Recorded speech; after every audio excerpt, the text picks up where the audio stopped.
Hello, welcome back to Unleashing the Baseball Mindset. And here we are with Coach Dylan Gotro. We have Coach Chris Pike and me, Kyle Stahl. This is episode number 8, I think. So we're cruising right along, getting lots of great content. And today we want to jump into talking a little bit about technology used for all types of athletes, but we'll talk specifically about youth athletes, and maybe we'll get up into how it affects some of the older players as well. And when we're talking about technology, this is everything from tracking stats at a young age to using something like Game Changer, but then also all of the assessment technology that's out there. And I know with we had one of the Chads on a couple of weeks ago where we kind of talked about this stuff as well, but maybe kind of expanding that conversation about how do we use some of these assessments, or should we use some of these assessments to help teach the technical skills, or is it better if it kind of plays out naturally? But anyway, let's start talking about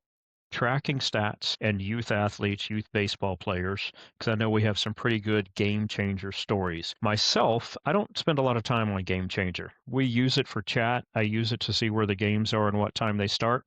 But beyond that, I don't really look at it. So tell me a little bit about what it is you guys do as coaches, how y'all deal with it, or what it is. I'll jump in first and answer that. Yeah. I'll preface it with saying whoever our audience is, the coaches are probably going to agree with what I say. The parents will wholeheartedly disagree. That's okay. As a coach, there's two purposes to Game Changer, and that's it. Number one, it's the only reason we really used it, was to keep track of pitches during the game. The other purpose is we thought it'd be nice. We think it's nice for parents or grandparents that are not able to go to the game to somewhat follow what is going on with the score. That's it. Any other capability that Game Changer has for tracking stats, I can tell you as a coach, I don't care. Don't look at it. It would mean more if myself or one of the other coaches were keeping Game Changer. Then it might be more accurate, but it's only. I think the software is great, but it's reliant on the person that's entering, whether that was a hit, whether it was an error. And that's anyway. That's my thoughts What on.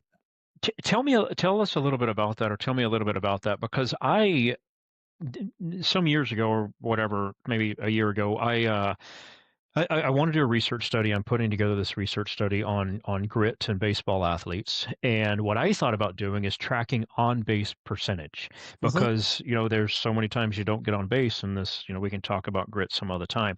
But then as I started talking to people, they were like, oh no, like Game Changer, like who knows who puts that information in? It's not accurate. So who logs it? Who puts You have a person keeping Game Changer. In our case, it was always a parent. Coaches we have our hands full. We're coaching a game, and we didn't care so much about that aspect of it. So it wasn't that critical for us that we be the ones to keep it. The accuracy didn't matter because that's not what we were trying to get out of it. So whatever parent wants to volunteer to say, I'll keep Game Changer, we make him an admin or her, and they keep Game Changer. So yeah, it's 100% reliant on what that person, the play unfolds, and you have a string of, you give them a single, you give them a double, you give them a, error, a fielder's choice, which most parents wouldn't know what that is either. And so, yeah, the software's tracking those stats, but like I said, it's 100% reliant on what is input into it. So my take on Game Changer is very similar to Chris's. I base everything that I do for a tournament off of practices and the previous tournament, and more so on the practices. There's a huge, so I say this all the time, around, is that Game Changer is ruining the sport of baseball for youth athletes, because of the fact that Game Changer in DFW is like the #1 recruiting tool. So when people are looking to go to your team, or you're looking to pick up other players, you always go to Game Changer to look at their stats.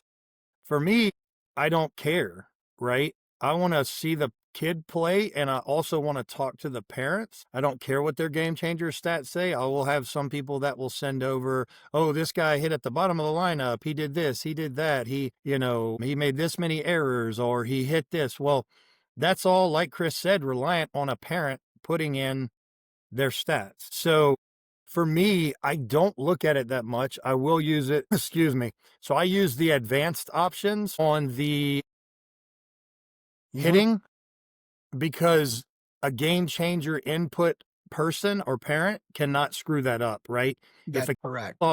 If a kid saw 6 pitches at bat, that's put into the game changer by their AI or whatever it is, right? That does that. So a parent can't screw that up. That's the only thing that I will look at as the advanced options because it's generated technically through AI or whatever is used, right? It's actual stats that are factual and non-biased whatsoever, right? And then I also have a big issue with the fact that the kids around here all look at Game Changer.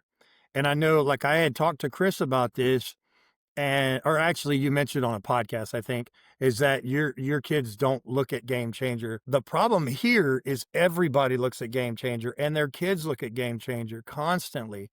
And it's really frustrating because of the fact that you may have a parent that is overly biased to all the kids where they, will give them, you'll see 700 batting averages. You'll see in the park home runs counted, all these different things that happen that the kids look at and say, holy crap, I'm the best kid ever, Right. or you have the other end of the spectrum where they call everything an error. And their batting averages are 100. We've encountered that situation. We're not going to talk about it too much, but we've encountered that situation where a kid should be hitting maybe 270, 300, where he's hitting 180. And it's not fair to our kids to be looking at these game changers when it's done by a parent in the stands that think that, and I will say on my team, I have 80 to 90% of them that know baseball very well. The problem is it's still going to be biased or wrong or whatever, right? So I don't want my kids looking at Game Changer. My boys, they ask me how they did at the end of every single game. They don't look at Game Changer because I've ingrained that into them. Like, I don't care what those stats say. And they know that, right? So they ask me, how did I do, Dad? Did I do good? Did I do good pitching today? Did I do good hitting today? How did I do catching? They ask me those questions and we talk about that. But yeah, it's a big problem here, man. It's a really big problem.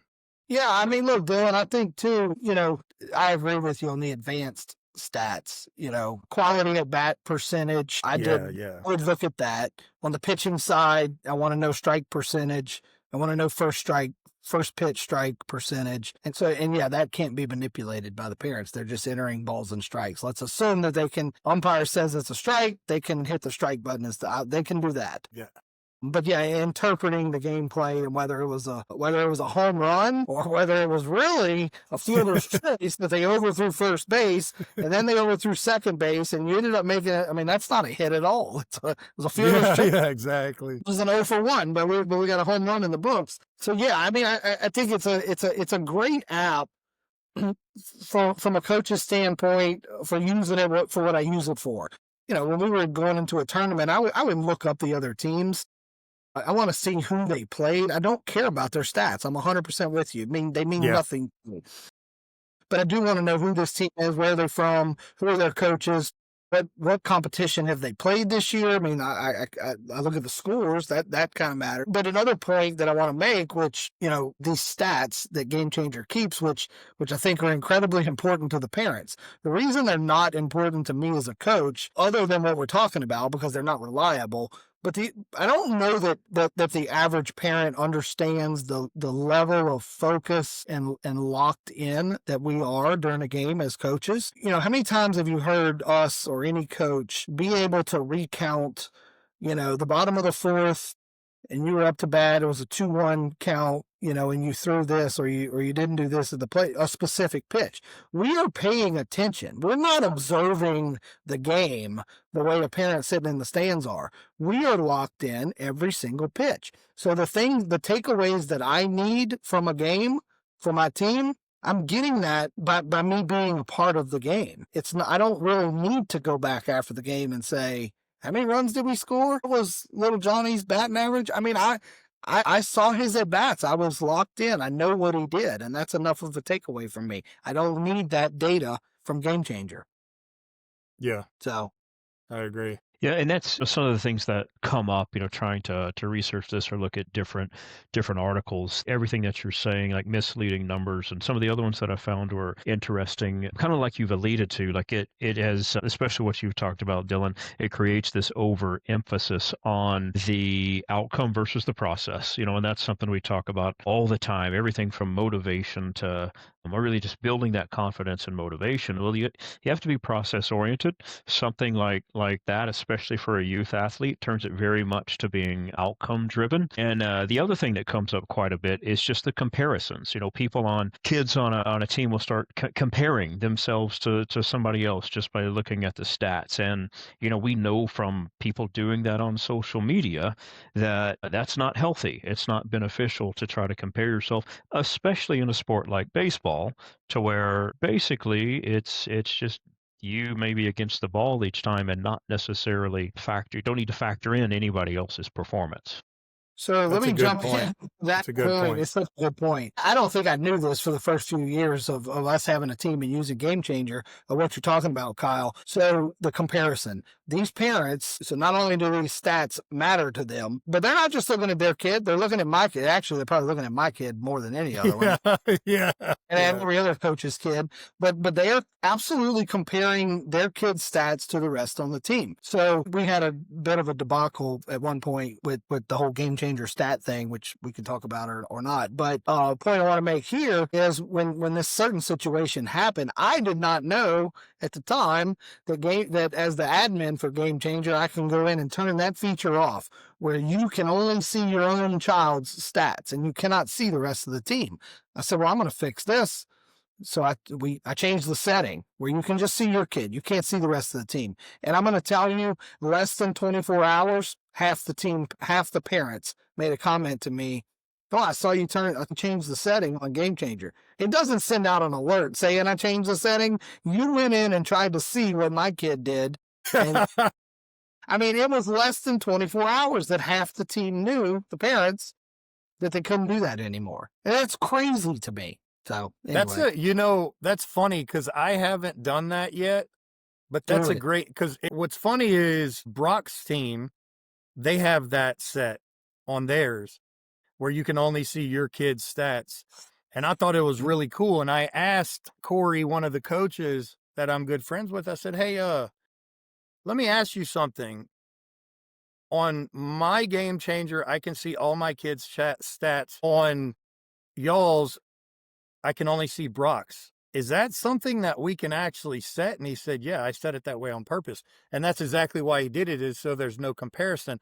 I didn't even know that was a thing. And I'm 7 years into this. I didn't know that was a thing until about a month ago is when I asked Corey. That's a really cool thing. I mean, it makes total sense to do that.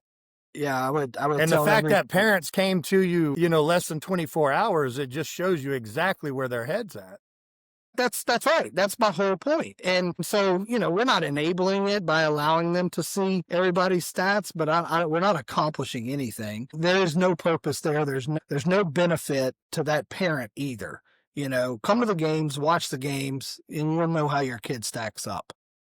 Yeah, I would tell every coach, if you don't know about that feature, turn it off right now. Yep. It's interesting to say When that's you one were of the. talking about the stats earlier about the in the park home run situation, right? Where it should have been a out and it was a fielder's choice and he ended up scoring. And it made me think about a situation that happened this past weekend, that we had a kid that he saw, man, it had to be 8 or 9 pitches, fouled off, several. He was in a 3-2 count, fouled off several, ends up grounding out. That to me was a huge success, right? I think he saw maybe 11 or 12 pitches. That's a huge success. However, the Game Absolutely. Changer, obviously, when parents see that as a 0 for 1, or let's say he, went 2 for 3, and that was his third, that was his best freaking at bat, Right. but the parents are seeing that as he got out. And that's I hate it, man.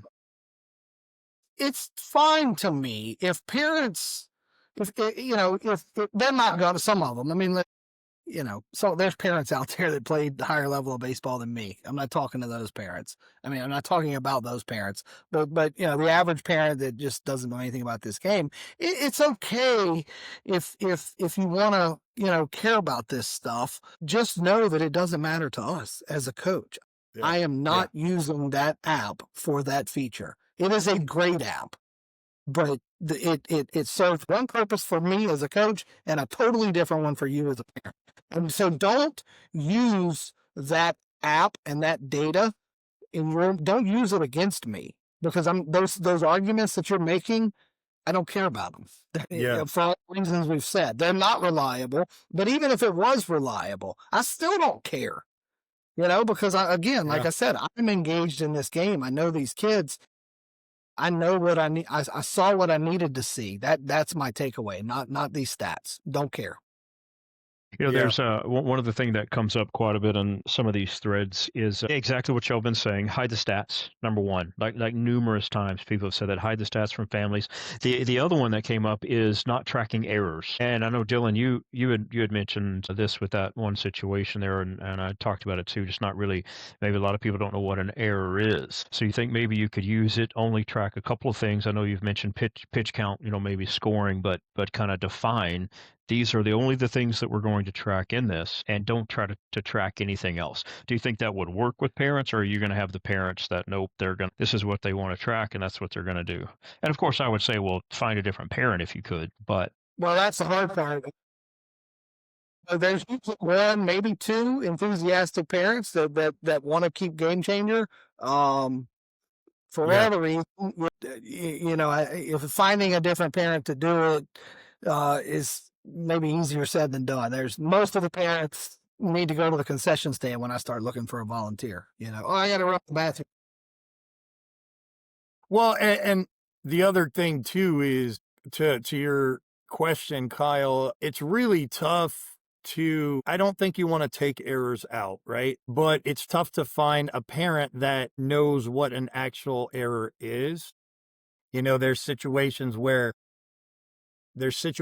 something should have been an error and it was called a hit. And there's also the other end of the spectrum where we've seen a lot is the kid should have gotten to that ball. Well, in the MLB, when a player should have gotten to the ball, but he's 5 feet away from the ball when it hits the ground, it's a hit. Plain and simple. But you have those bias on both sides where it's just so hard to say, like, do you just take errors out of there? No, probably not. I don't think so.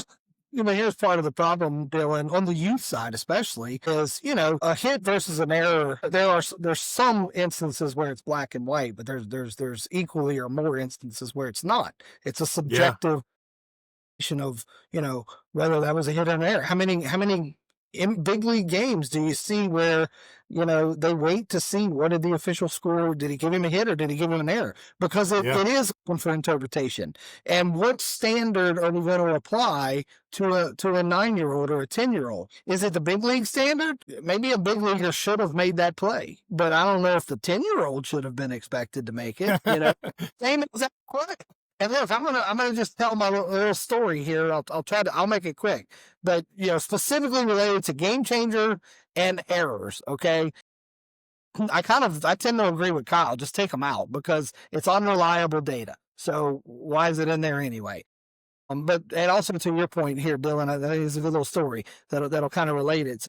My team at 12 years old, into the season, we're heading to our World Series. That we just signed up for and paid for. 2 days before that trip, I had to field a 4-hour phone call from a parent who wanted to use the fielding percentage that Game Changer had for his son, having not made that many errors in the outfield, and why he was the best defensive player that we have. I'll just leave it at I don't agree with that. But anyway, through the course of 4 hours, I really came to understand how important these stats were to these parents that Game Changer is reporting. Okay, fine. They're not important to me, but I accept that they're important to you.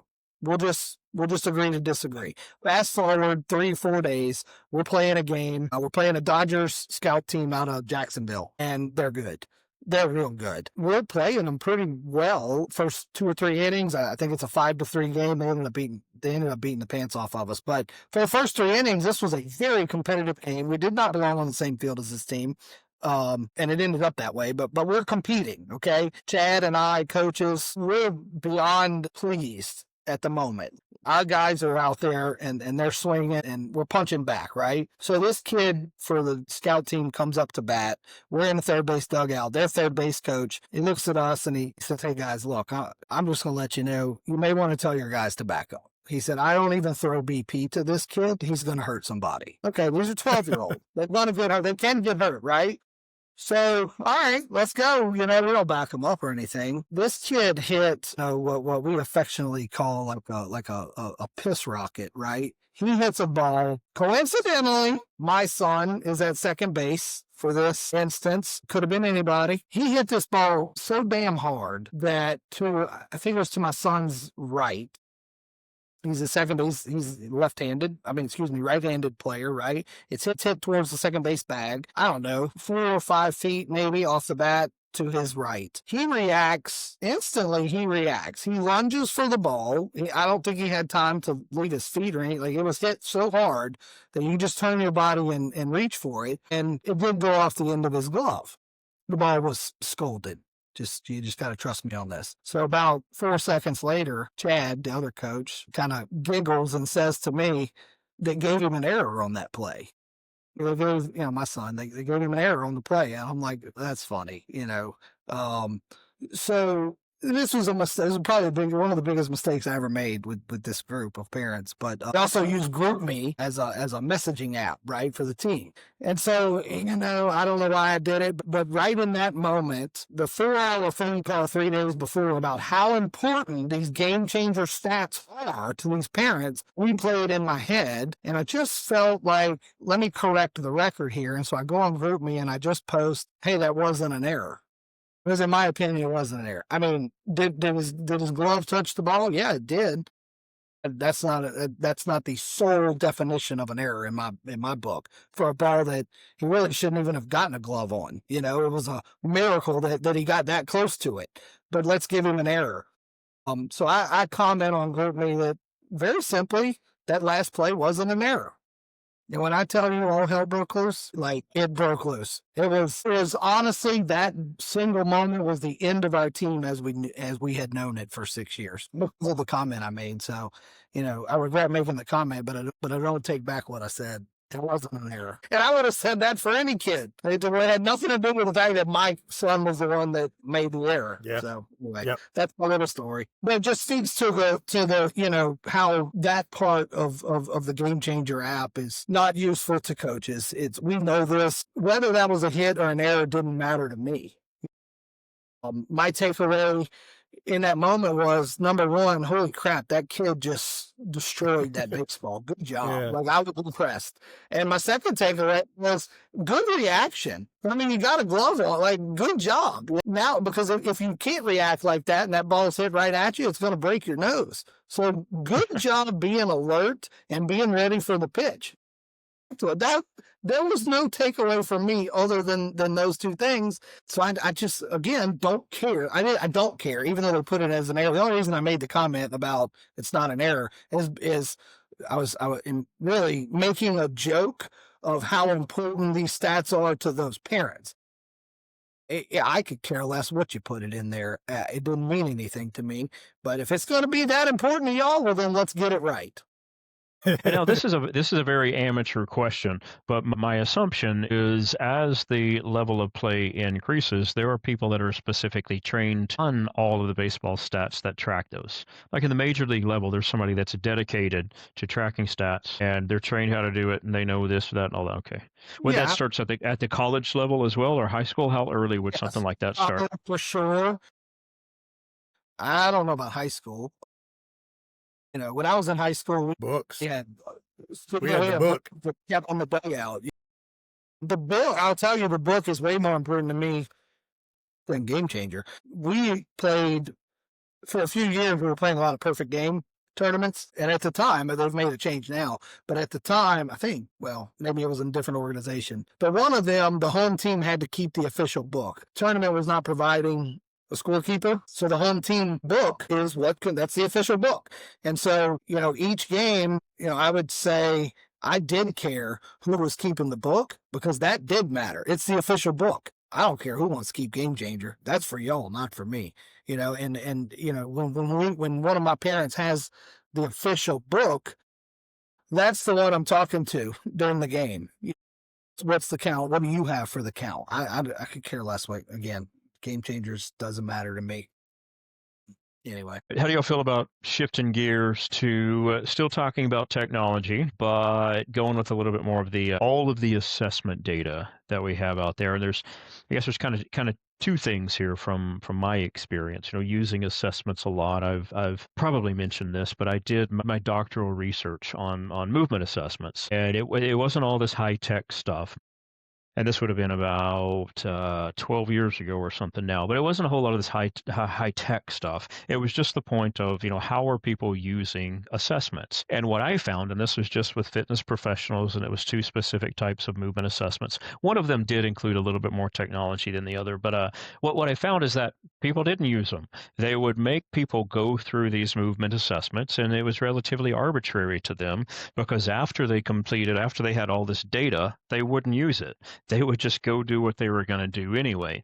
And that's why I kind of wonder the same thing here is we have this assessment technology and a lot of the stuff Chad Kaya had talked about. Are people really even using it? Even if we don't really know that, maybe we haven't really worked in that domain too much. Does it help kids? Does it help, or let's just say, youth, maybe it's 12 to 18, something like that. How would all this use of technology help them? And we can think, maybe putting sensors on the body, tracking a particular type of swing, looking at joint angles during a pitch, that type of stuff. Is it helpful? And if so, how? And if not, could we make it helpful? Let me go Dylan? first, since since coming from that same world, I go back and forth, to be honest with you, man. As we all know, as y'all both know, I've always been the biomechanics guy on my team, right? So when I'm watching hitting, when I'm watching pitching, catching, fielding balls, whatever, I look how kids move probably to an extent that I shouldn't. But I do, that's where my brain goes because that's where I've been in the past. How many years is it now, Kyle? I'm too old to remember. 30-something years? At least. 30-something years. So, I made the mistake at the earlier ages. And I don't want to call it a mistake because it may be a mistake for some kids. For my personal two kids, I went through their biomechanics at 4 years old, 5 years old, 6 years old, and working. Kyle, I've done correctives with my kids when I was that age, which I'm sure you've done with Caden, it's no, you haven't. Well, it's helpless. I've tried. Well, and I don't think it's helpless, man. I think so with my two kids, I'm trying to think of some examples in T-ball. Well, only Max played T-ball. Brock, of course, went straight to coach's pitch, but I did certain things to change their movement patterns that have stuck throughout the years.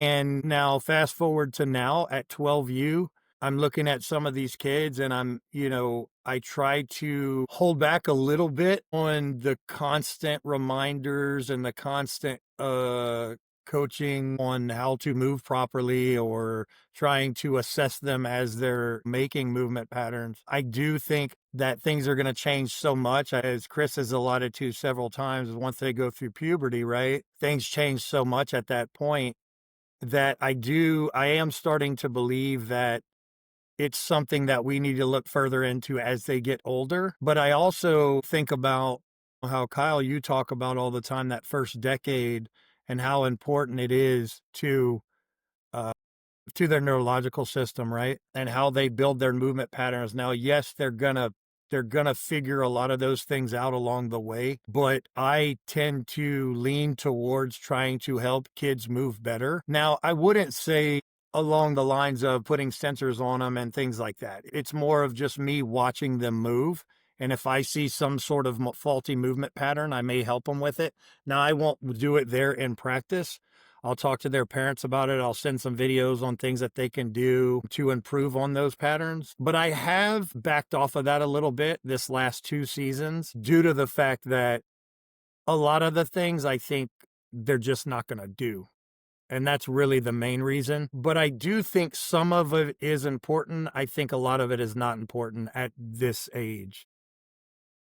Yeah, So I agree. Look, I'm listening to you, Dylan, and I'm kind of wavering back and forth as you're talking. so am I. So Well, am I mean, I. I do see some benefit to it. Now, let me back up. All of this, technology and metrics, huge part of the game, and at much higher levels than these kids we're talking about, it's changed the game incredibly for the better. So they're very useful things, but we're talking about kids, 6 to 12, and so strictly in that realm, I really just don't like it. I don't think it has that much benefit at all. I agree with you, Dylan, on movement patterns, where if you see a bad movement pattern, yes, we can correct that. But that I'm not using technology, so to speak, to change that or to show some of the advanced technology that's out there today in the game. So I don't want to get away from changing bad movement patterns the old school way, just telling them, hey, I noticed this, do it this way. But again, if we're talking about this high level, expensive software and technology where we're measuring spin rates and, launch angles and exit, I mean, I don't really care. I don't think it has any part of a 9-year-old baseball game. I just don't. What does it make? Even, I mean, I don't know. It's I meant to bring that up, but my answer got so long winded I completely forgot about it. But yeah, no, the spin rate, the velo off the bat, who cares? I don't care. It means nothing at 10 years old. Zero. Yeah. I tend to focus on what I don't need technology for is the title of this podcast. The baseball mindset, right? I can teach that without technology. And I think that's my focus. The spin rate, the launch angle, the velo, all of that, your high school, maybe. And if you make it to college, jump into all that stuff. It is going to become important at that point. Again, go ahead. What do you think about using that? And now that we're talking about this, it seems like this was mentioned on a previous podcast. But let's say in a 12-year-old pitcher, you are tracking the velocity. You only use that number. Like let's say, or he's pitching whatever. I don't know how hard a 12-year-old would pitch, if it's 70 miles an hour or whatever. And then you say, well, let's try this technique, or let's try to do this, maybe step further or square out or whatever kind of language you use. And then the pitch goes to 72. And then you're like, well, look at the feedback here. We made this adjustment and you are throwing harder. So it's less about what that number is, more so about seeing if tweaks in technique improve or decrease that number. Do you think that's a beneficial way to use it? Or does it still kind of muddy the waters? Maybe they start focusing too much on the number itself. Well, that's what I was going to answer with. I mean, you're right. It can definitely be used to improve things, but we have to be careful, what we improve. It's back to like what Chad Kayet was talking about, the story with his son, where, he goes through this pitch, whatever sequence with him or bullpen, and the first words out of his son's mouth are, well, how hard did I throw it?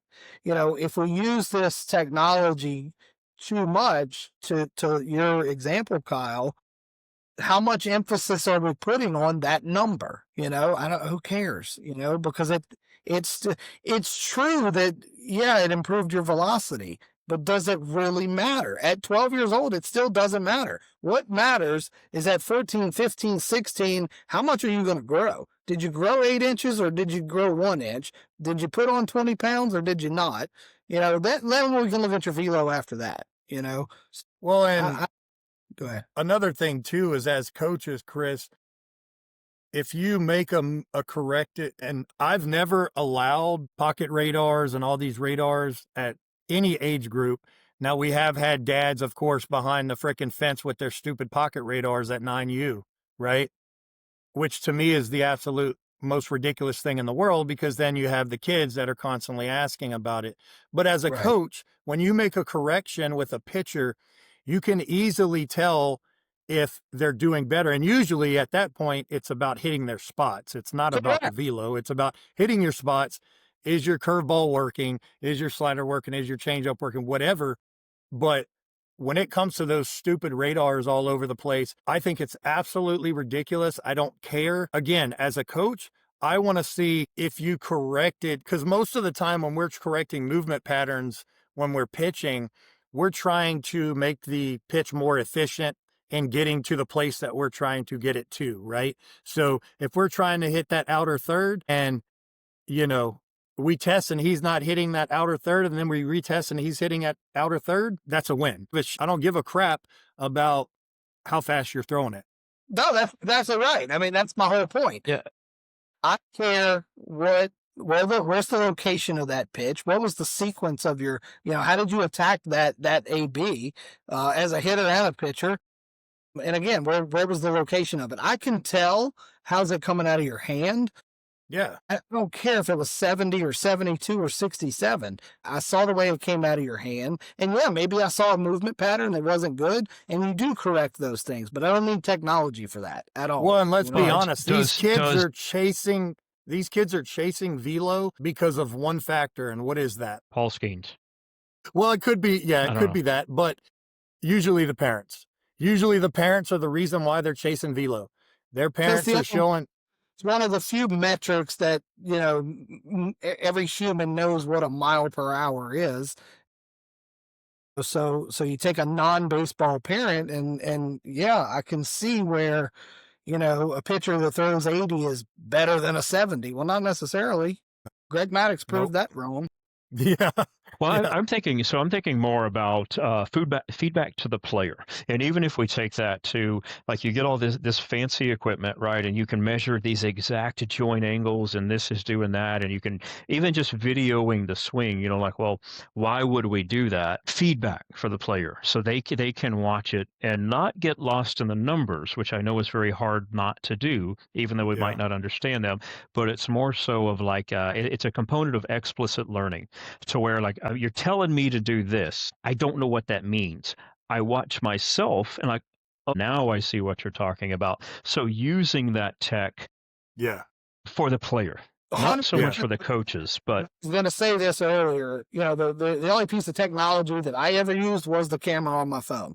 For exactly what you're saying. I'm telling a kid, something about his swing, and I can try 32 different ways to explain to him what he's doing, and it doesn't do as well as if I just video it and say, and then I show it to him and say, you see what? Oh yeah, okay, now I know what you mean. And let me say this too, to give some credit to the technology. On the pitching side, it all comes back to this velo thing, which we've established we don't give two craps about. On the hitting side, it's a little different, right?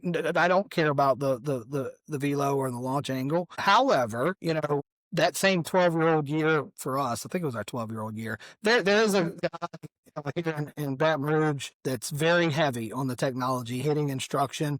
And I'll tell you, he's very good. And he uses all the most latest and greatest advanced stuff. We actually sent our entire team to him once a week for the whole season, and we saw significant improvement in our hitting. Not saying it's terrible. Here's what it did I would go with the team, and I would be there while he was doing this. I saw engagement from these 12-year-olds like I had never seen before because of what you just said, Kyle. They were getting feedback. Whether I care what their exit velo was or not as a coach, it didn't matter to them, to be honest with you. And it still doesn't matter to me, but it engaged them in what they were doing, and it made them want to be better. And that's a win, and they did get better. My son cared about practicing his hitting more when he was going to do that, and he could see it on a screen when he hit it. He cared about that way more than if, I just take him on a field and throw him 400, pitches. and let him hit. So it was very useful in that sense. It did give the feedback. You're right. So I guess, man, yeah, I mean, that's valid because I've seen the same thing with my kids. I'm just thinking, Well, I like, wonder what's the if answer? Do you do it sometimes and then pull it back? Do it sometimes, pull it, like, Well, I how do you navigate that? answer to me maybe is, look, the techniques that you're improving are good. I guess they're measuring the success of that by the exit velo, and I don't, while I don't care what that number actually is right now, Kyle was right when he used the pitching side. It does give me a benchmark that I can show, okay, well, you increased it 3 miles per hour. So, Well, and we it did. engage, like you were saying, it engages them more too. I think, or I wonder if there is, and I don't really know how this is presented to youth athletes, but the user experience from them, if there was a way that, like watching videos, right? Excellent. And if you're watching a video on your phone, it's not really drowned out by numbers and data and this or that, right? You're just watching it. Now, see this, okay? Maybe you compare that to somebody, a different swing, like this, your hips move like this. We want them to move closer to this, so they see this comparison. Okay, let me try that. But whenever it comes to things like velo and these specific numbers, that for a youth population, if those numbers are removed and perhaps it's just color coded to where like you're doing this, it's orange. Orange means slow down.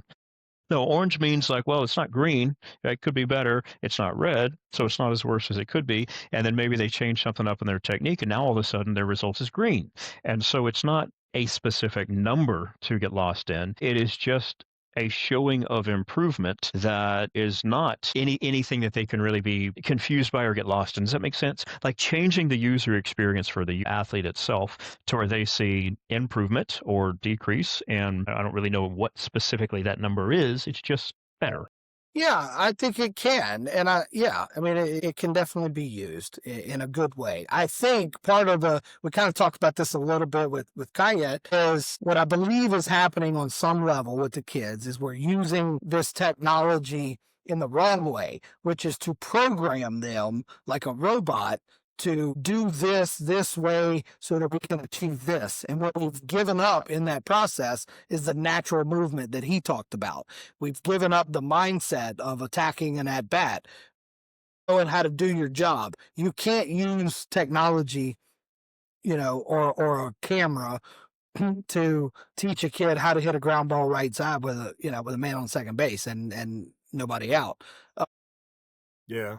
And so if I think the way the technology is not doing us any good is that we're only using the technology and we're only using it to program them, to do something a certain way. And we're losing the natural movement side of that, and we're losing the entire rest of the game, the mindset, the knowing how to do your job. And so if you want to do both, then technology is absolutely an added benefit. It is a tool that can be used, but it's not the only thing that you can do. Yeah. I think a big Yeah. part of that, or something that comes to mind, is technology in general. This is whether it's a sport or using it for your business or something like that. It's the most powerful whenever it's used to simplify decisions and clarify learning. And if it doesn't do those two things, then it doesn't need to be used. Think of what we get across the board is too much data creates this paralysis by analysis. You have so much, especially for a younger athlete, they don't know what to do. It's just a whole bunch of numbers on a screen, and then so they don't do anything. That's what the paralysis by analysis means. So I think that's a big part of it, right? If it clarifies decision making and the learning process, then it's good. If it seems to About it now, while I've been wavering, I think the technology is good, and I think it is a useful tool. I just think maybe we're using it the wrong way. Yeah, and I think that's what I've seen too. Even going back 10 to 12 years ago with some of my research on assessments, it was the same thing of it just wasn't used the way it was intended to be used, or used in a way that's best for the athlete or the client. And that's on the person that is administering those assessments. They need to be able to do that, to figure out this is what this athlete needs based on all the data, and make sure it is something that's just very simple, very simple. Yep, that's Yeah. right. Yeah. Cool. All right, so we're approaching an hour here, maybe a little bit shorter. But on this technology talk, any closing thoughts? assessment technology, game changer, anything else? What does the baseball world need more of? Brains? I shouldn't say that. What if you ask what it needs less of? I have an answer that I won't give. Yeah, I'm right there with you. Right there with you. No, I think my closing thought on the technology is exactly what I just said. It's a great tool, but it's only one tool. It's not the only thing you need. I think again, what Kayet was talking about, technology can overwhelmingly improve the game for these kids, but we have to continue teaching the other things. Like I've said a few times now. And I think we spend all of our time with these kids with the technology and trying to increase these where we don't have time, or we forget, or we don't even realize that we also need to teach them how to put a ball in play with a man on third base in less than 2 outs, things like that. And so that would be my closing thought. Use technology for what it's intended for, but don't forget that there's lots of other things you need to be teaching too. And that's all I have to say. Yeah. Dylan? Yeah, I think mine with all of this is, trust your coaches and trust the process, and quit trying to go so fast. Quit looking at the numbers. Just trust the process. I mean, that's really what it boils down to me. I agree with everything about the technology. I think it can be used in a great way. I think that, but just like Chris said, there's some things that the technology can't teach. But at the same time, I'm thinking, I'm still going back to game changers. Like, let the kids play baseball. Just let them play baseball. Let me say this one more thing to that point, because back a few episodes, I said that as a youth coach, what was my number one job? My number one job was to prepare the kids for high school. My job with this 8-year-old team was never to create big leaguers or create college players, because if that was my job, then I was probably going to fail at that. I guarantee, I was going to fail. So I'm just trying to prepare them for high school. So these metrics and things that do matter at that level, I'm going to let someone above me, their high school coach, their college coach, they're going to teach them that. My focus is on all these other little things that we're talking about. Yeah.